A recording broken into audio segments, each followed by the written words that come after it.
Así debe ser, porque el Hijo del Hombre no vino para que le sirvan, sino para servir a los demás y entregar su vida en rescate por muchos. Y Éxodo capítulo 21, versículo 4 dice: si su amo le dio esposa mientras era esclavo y tuvieron hijos o hijas, la esposa y los hijos pertenecerán todavía al amo. Por eso el esclavo tendrá que irse solo. Hermanos, yo me siento en deuda con el Señor. Por todas sus bendiciones, por todo su amor, me siento en deuda. Y hay muchos tipos de deudas. Hay deudas buenas, cuando hacen inversiones. Hay deudas buenas y hay deudas malas. No sé si usted conozca alguna que otra deuda mala, pero bueno, espero que nunca tengamos deudas malas. Pero así también en nuestra vida espiritual, nosotros tenemos deudas buenas y tenemos deudas malas. Dice la palabra de Dios que la paga del pecado es muerte, es una deuda mala. Y entrando en estos temas, dice Proverbios que el que es deudor se vuelve esclavo el que le presta, es esclavo del que le presta. Y hay un término en la Biblia que a veces que lo podemos leer de diferentes maneras, pero tiene un significado en su original, que es el ser siervo y ser esclavo. La palabra original de donde se deriva esta palabra, ser siervo o esclavo, en el original no hay diferencia como tal, es una sola palabra, proviene del mismo término. Hay varias palabras que pueden referirse al servicio, a servir, al siervo, al servidor, al trabajar. Se define la palabra en hebreo, son diferentes, pero todas se refieren a lo mismo, que es charat, abad, eved. Esta es la misma palabra, significa lo mismo, pero nosotros en nuestro idioma, en el castellano, podemos darle un sentido diferente. Podemos darle un sentido positivo, como ser un siervo, o podemos darle un sentido un poquito más dramático, que es el ser esclavo. Y esto depende mucho de la situación de la persona a la cual se refiera el texto. Ser un siervo o ser un esclavo. Nosotros entendemos como esclavo a la persona que no tiene derechos, que es utilizada como un objeto, que no tiene un valor per se. Y el que es siervo tiene derechos y tiene obligaciones, tiene un trato con su amo.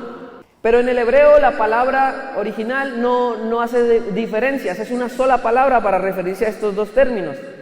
Por eso podemos ver que en la Biblia hay diferentes traducciones que el mismo texto hace referencia como yo Pablo, esclavo del Señor. Yo Pablo, en otras traducciones, yo Pablo, siervo del Señor. Porque es la misma palabra, hacen sentido a la misma palabra. Pero la palabra servir como tal, cuando se refiere a la obra de Dios, quiere decir darle a Él la alabanza, darle a Él adoración. Dice en la Biblia, con este término, cuando Samuel crecía en estatura, crecía en edad y crecía en servicio. Y todo lo que hacemos en servicio a Dios es buscar agradar a Dios. Y esta es la misma palabra que se refiere a trabajar en la obra de Dios, servir, y también en el sentido común es la misma palabra. Y la palabra servicio, ser esclavo, ser un siervo, no es una palabra mala como tal. La esclavitud en los tiempos antiguos con el pueblo judío no era algo malo. De hecho, el término de esclavo en el pueblo judío era algo que estaba buscando abolirse. No era algo malo, porque Dios estableció ciertas normas, ciertas reglas para cuando tú tuvieras un esclavo, de qué manera lo debías de tratar, de una manera digna. Dios permitía que el pueblo judío tuviera esclavos, pero si tenía esclavos, debía de tratarlos de cierta manera, no como la forma de esclavitud que antes tenían en Egipto. Una esclavitud donde eran maltratados, donde eran tratados como algo menos.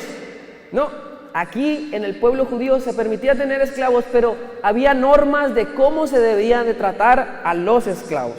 Y Jesús, cuando estuvo aquí en la tierra, no luchó por erradicar, no se centró en erradicar la esclavitud, pero su sentido de cómo debemos de tratar a nuestro prójimo buscaba abolir la esclavitud como tal. Las leyes que Dios había establecido era para poder humanizar más a la esclavitud, era un trato diferente a los pueblos cercanos. La esclavitud judía era distinta. Y Pablo y los apóstoles tampoco lucharon por quitar la esclavitud. Si recordamos cuando Pablo mencionaba de cómo se debía de dirigir el amo a su esclavo, dice, debes de tratarlos con cuidado, tú que eres siervo, tú que eres esclavo, debes de tratar con respeto a tu siervo, a tu amo. Entonces, no buscaban erradicar la esclavitud, porque la esclavitud en ese tiempo era una forma de sistema económico, era parte del sistema económico. Los esclavos eran los que trabajaban, entonces era una forma ya social, era una base social, la esclavitud. Pero buscaban que esa esclavitud fuera lo más moral, lo más justa, lo más humanizada posible. Y Jesús no se centró en quitar la esclavitud como tal, la esclavitud humana como tal, sino que Él venía a algo superior a eso. Él venía a quitar la esclavitud espiritual. Él venía a quitar la esclavitud del pecado. Ese fue el objetivo central del Señor. No liberarnos de la esclavitud humana, sino liberarnos de la esclavitud del pecado. Ese era el propósito del Señor. Y vemos en Proverbios 22:7 que dice que el que debe se hace esclavo del que presta. Entonces es una ley natural también. Vemos en Juan 8:34 que a Jesús lo que le importaba era hacernos libres, pero libres del verdadero esclavismo. Porque es una naturaleza que nosotros ya tenemos dentro de nosotros, el ser esclavos. Y este término de esclavitud viene en el pueblo judío como heredado o adoptado de su tiempo en Egipto. Y no sería algo fuera de lo usual si nosotros tenemos una humanidad que es esclava por naturaleza, somos esclavos, que tomaran una práctica de esclavitud que ellos practicaban cuando estaban en Egipto. Ellos eran esclavos. Y el símbolo, la imagen del pueblo judío esclavo en Egipto hace referencia a nuestra humanidad cautiva por el pecado, pero también la imagen del pueblo judío siendo esclavos del pueblo egipcio también viene a demostrar la gran obra salvífica, única, todopoderosa, suficiente de nuestro Señor Jesucristo, de su poder para poder rescatarnos de la esclavitud. El pueblo judío estaba esclavo en Egipto y eso representa nuestra humanidad cautiva por el pecado. Pero también la mano de Dios sacando a Egipto de la esclavitud representa la obra salvífica de nuestro Señor Jesucristo, rescatándonos de esa esclavitud. Como dice Romanos, que por un hombre entró el pecado, también por un hombre iba a salir y recibir liberación. A través de un hombre íbamos a recibir la remisión de nuestros pecados. Y los judíos cargaban con esta identidad porque habían permitido que el pecado se adentrara en ellos. Habían permitido que el pecado se fuera parte de su vida cotidiana y no se dieron cuenta cuando el pecado ya era parte de ellos, cuando ellos tomaron una identidad de esclavos. No se dieron cuenta porque cuando el pueblo judío entró a Egipto, entraron gracias a José y ellos entraron como un pueblo de Dios, un pueblo bendecido. Pero conforme ellos se fueron acostumbrando a esa vida, fueron tomando ciertas costumbres, pasaron 400 años tomaron una identidad que no les pertenecía. En vez de ser un pueblo de Dios, tomaron un pueblo esclavizado. Permitieron que el pecado poco a poco se apoderara de ellos. Y el Señor ha venido a librarnos de esta esclavitud. Nosotros cargamos con una humanidad pecaminosa gracias a un hombre, gracias a Adán. Gracias a Adán, nosotros somos esclavos, tenemos una esclavitud heredada. Le podemos dar gracias a Dios, a Adán, de ser esclavos. También le podemos dar gracias a Adán de que estamos atados a una naturaleza pecaminosa. Gracias a Adán. Gracias a él hemos heredado la muerte. Porque dice la palabra, la paga del pecado es muerte. Gracias a que el pecado entró a Adán, entró la muerte a la humanidad. Pero también gracias a un hombre, nuestro Señor Jesucristo, el pecado salió de nosotros y nos hace libres de esa condena. Y el propósito de nuestro Señor Jesucristo siempre ha sido la de mostrarse como un servidor. Vemos que la referencia de ser un servidor en la Biblia era, lo que ya he explicado, era alguien que era sometido, era alguien que estaba bajo autoridad. En la sociedad, ser esclavo representaba ser lo más bajo. Había muchas formas de ser esclavo. La más común era ser esclavo por una deuda. Tú no tenías una forma de pagar una deuda y decías, no tengo cómo pagar, voy a ser tu esclavo. Y en el término judío se decía que nadie podía tener como esclavo a una persona más de 6 años. No era legal. Cuando tú tenías a un esclavo judío, solamente lo podías tener como esclavo 6 años. En el 7º año, ese esclavo podía estar en libertad. Pero decía que si en ese estado de esclavitud, esta persona estaba casado, cumplidos los 6 años, podía irse con su pareja en libertad.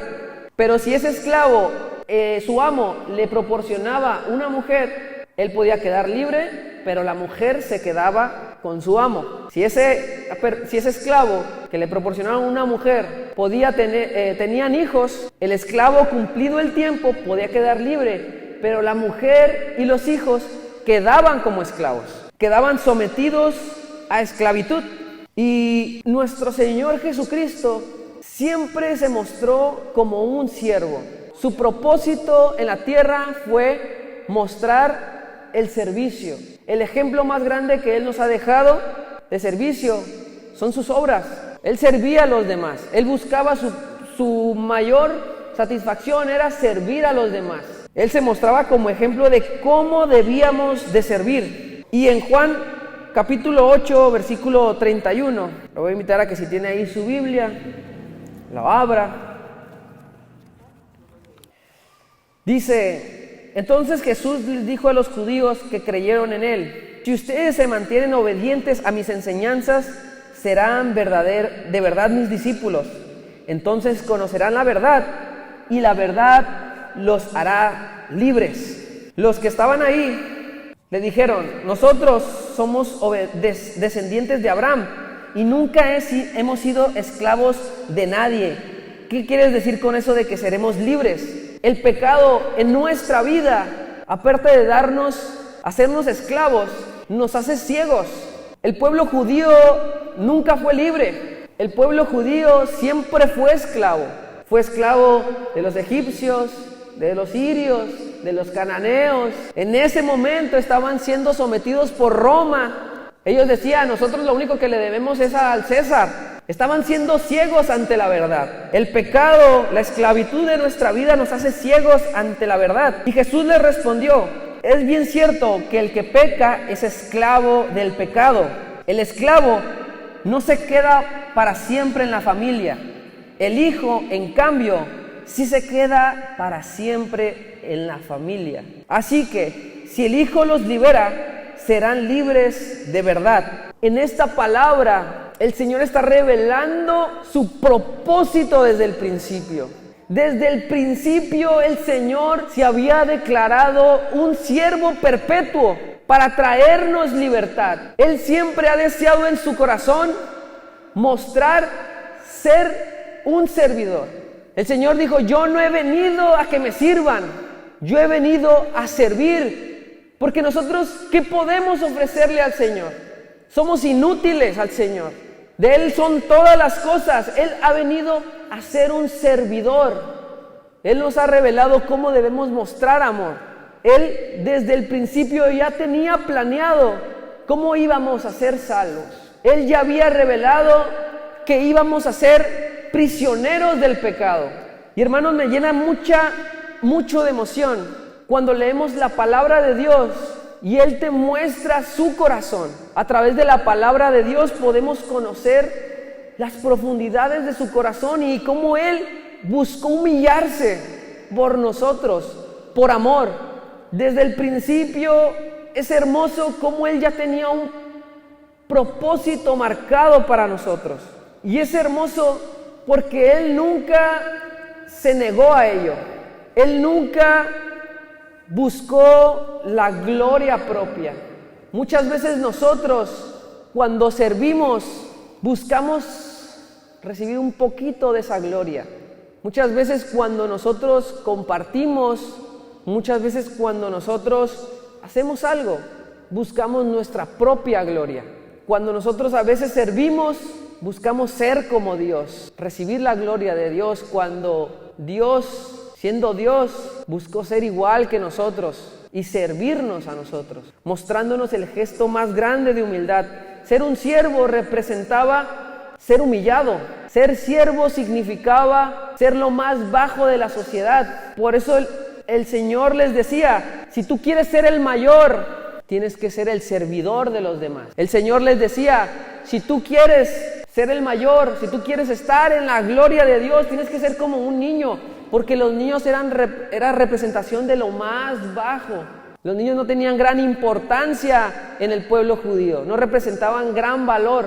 Por eso el Señor les decía, tienen que ser como niños, tienen que ser humildes como ellos. Si quieres ser exaltado, tienes que ser un servidor, tienes que ser como un siervo, ser humillado. Y eso es lo que cuesta servir a Dios, cuesta ser humillado. Nosotros servimos a un Dios que difícilmente, si nos ponemos atención a esto, difícilmente vamos a recibir felicidad en la tierra. Si adoramos y servimos a un Dios que fue crucificado en una cruz, nosotros al servir a ese Dios, ¿qué vamos a recibir? No vamos a recibir algo diferente. Servir a Dios significa humillarnos. Servir a Dios significa darle lo que Él se merece a través de nuestra humillación. Capítulo 8 de Juan, versículo 35, dice, el esclavo no se queda para siempre en la familia. El hijo, en cambio, sí se queda para siempre en la familia. Él estaba haciendo referencia a Éxodo capítulo 21, versículo 4. El Señor les estaba mostrando su intención desde el principio. Dice Éxodo capítulo 21, versículo 4. Si su amo le dio esposa mientras era esclavo y tuvieron hijos o hijas, la esposa y los hijos pertenecerán todavía al amo. Por eso el esclavo tendrá que irse solo. El Señor les estaba revelando que desde el principio Él ya iba a ser un siervo eternamente. Nos está mostrando su gran plan desde el principio, desde sus decretos. El Señor nos muestra nuestra humanidad, que siendo esclavos, viviendo en esclavitud por nuestra humanidad, por nuestro pecado, íbamos a quedar libres. Aún así íbamos a quedar libres, pero el Hijo iba a quedar como esclavo, iba a quedar como siervo para siempre.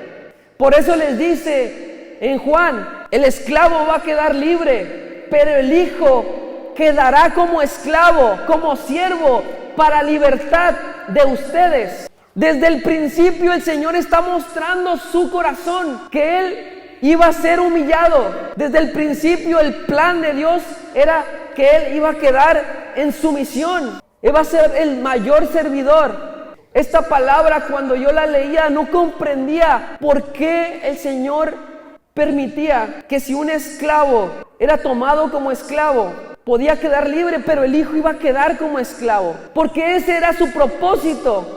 Era su propósito, que en ese momento no lo comprendían, pero ahora comprendemos que gracias al Hijo que queda en esclavitud, nosotros recibimos la verdadera libertad. Él paga el precio de nuestra esclavitud. Nosotros quedamos libres de todo pecado, de toda sumisión, de toda esclavitud. Y el Hijo se queda por nosotros en servicio, en humillación. Y es tan hermoso la palabra de Dios, porque nada es casualidad de lo que Él ya ha dicho. El pago de un esclavo valía 30 monedas de plata. Desde el principio el Señor ya iba revelando cómo iba a ser la forma en la cual Él iba a ser sacrificado. Dice Éxodo 21, versículo 32, si el buey cornea a un esclavo, hombre o mujer, el dueño pagará 30 monedas de plata al dueño del esclavo. Ese era el valor de un esclavo.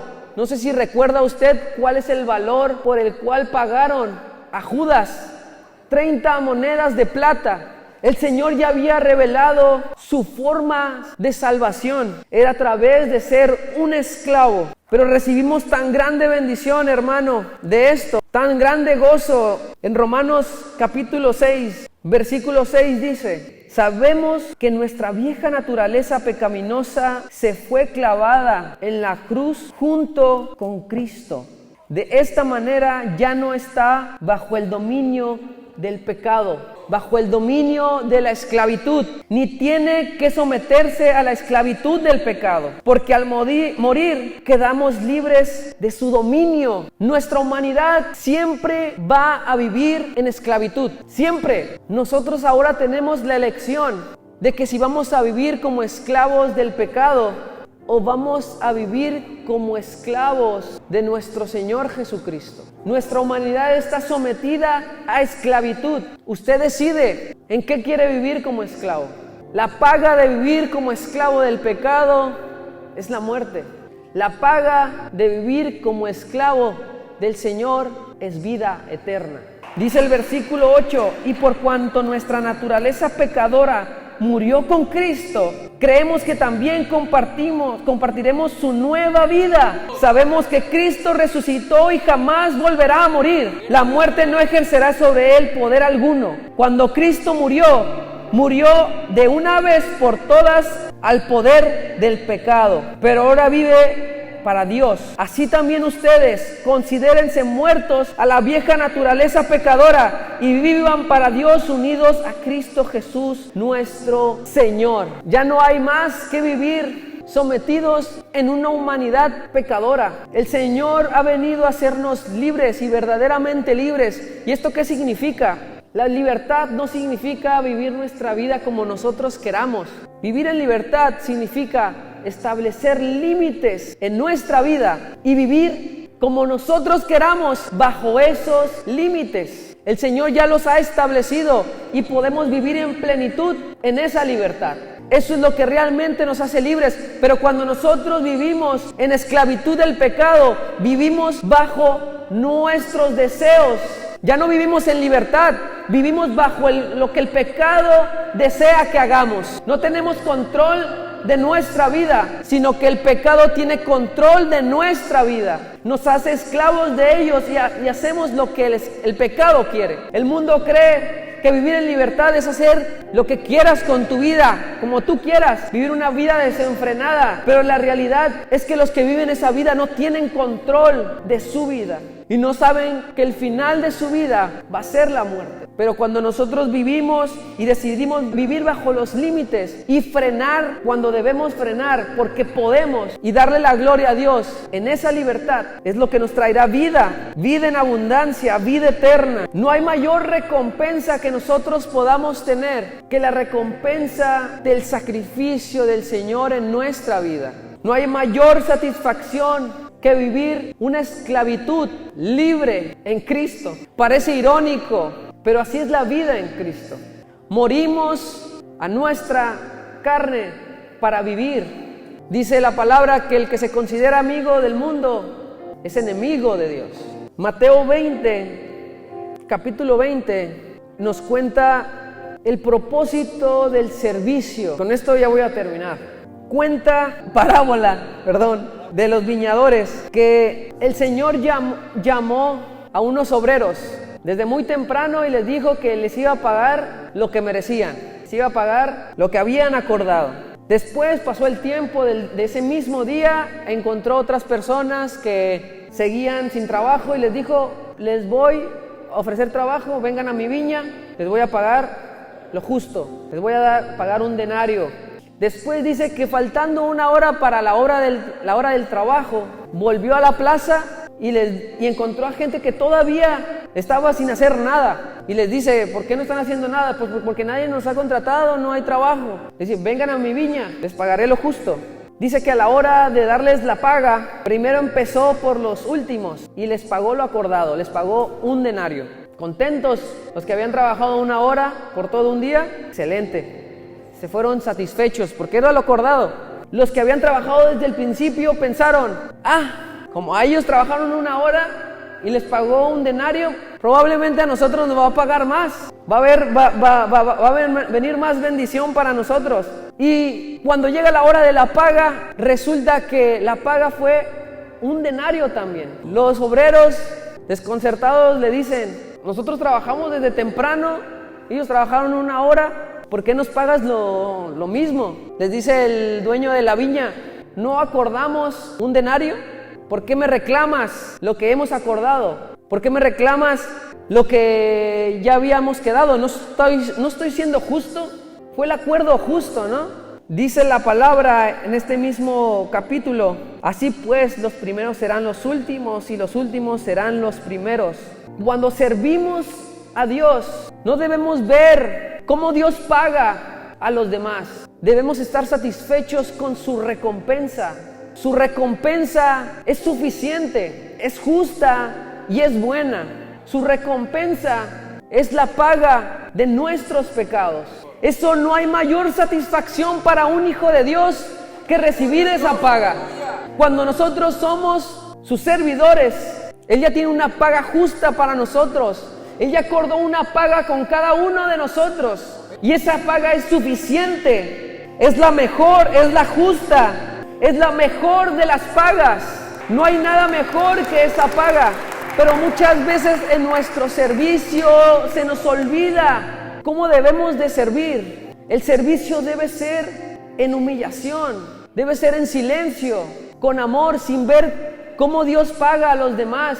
Definitivamente, en el camino de Dios, Dios va a ser más bondadoso con otros. En el camino de Dios, Dios va a bendecir quizás más a otros, ¿sí? A veces vemos: wow, no comprendo cómo Dios bendice a este hermano y lo bendice y lo bendice. Y yo sigo con las mismas carencias. Pero hermano, la vida aquí se va a acabar. La mayor recompensa Él ya no la dio. La mayor satisfacción que tenemos es su paga y es la vida eterna. No hay mayor gloria que tenemos que darle las gracias a Dios por su obra salvífica. Darle gracias porque desde el principio Él decidió humillarse por nosotros y vivir en servidumbre, humillado, para traernos libertad. No hay mayor paga que eso. No sé si me está entendiendo, pero nuestro propósito aquí en la tierra no es cuánto el Señor me bendice, o cómo yo canto bonito, o cómo yo sirvo bonito, o cómo yo predico bonito, o hablo bonito, o cómo me visto bonito. Nuestro propósito aquí en la tierra es darle al Señor y vivir bajo la recompensa de su sacrificio. Es entregarle al Señor lo que Él se merece a través de nuestro servicio. No estamos en la tierra para recibir gloria, estamos en la tierra para servir al Señor. El ejemplo más grande Él nos lo ha dado. Voy a invitarlo a que se ponga de pie. Y la palabra toca mi corazón porque comprendo que el Señor nunca se ha limitado por nosotros para servirnos. Él jamás se limitó, Él jamás se negó a cumplir su propósito de salvarnos, de traernos libertad. Y lo único que Él se merece, lo único que nosotros podemos hacer por Él es ofrecerle nuestro servicio, nuestra gratitud a Él. Dejar de poner nuestra vista en nosotros y poner nuestros ojos en Cristo, poner nuestros ojos en cómo podemos agradarlo a Él, en cómo podemos exaltar su nombre, en cómo podemos hacer lo que Él nos ha pedido. El Señor Jesucristo ha venido a esta tierra, vino a esta tierra para mostrar amor. Y muchas veces nosotros nos limitamos a mostrar misericordia con nuestros amigos. Nos limitamos a compartir una palabra. Hemos sido llamados a compartir su evangelio. El servicio no significa cantar. El servicio no significa cuidar carros. El servicio no significa cuidar niños. Eso es bueno. Pero nuestro ministerio al cual el Señor nos ha llamado es ir a predicar aquellas almas perdidas, a compartir su palabra. Ese es el verdadero servicio, buscar ser como el Señor y hacer lo que el Señor hizo. No sé si usted está dispuesto a humillarse, no sé si usted está dispuesto a ser lo más bajo de la sociedad, no sé si usted está dispuesto a ser visto con menosprecio, pero eso es lo que hemos sido llamados. Si usted quiere ser el mayor, debe ser el servidor de los demás. Me asombra cómo Pablo, Santiago, Judas, Pedro dicen en sus cartas: yo Pablo, servidor de Jesucristo; yo Pedro, esclavo de Jesucristo; yo Santiago, esclavo del Señor. No sé si usted anhela que alguna vez se mencione de su nombre. Yo Josué, esclavo del Señor. Vivo prisionero del amor de Cristo. Vivo esclavo por su amor. Quiero invitarlo a que en esta tarde, en esta noche, nos humillemos. Que en esta tarde le demos gracias y le entreguemos lo que Él se merece.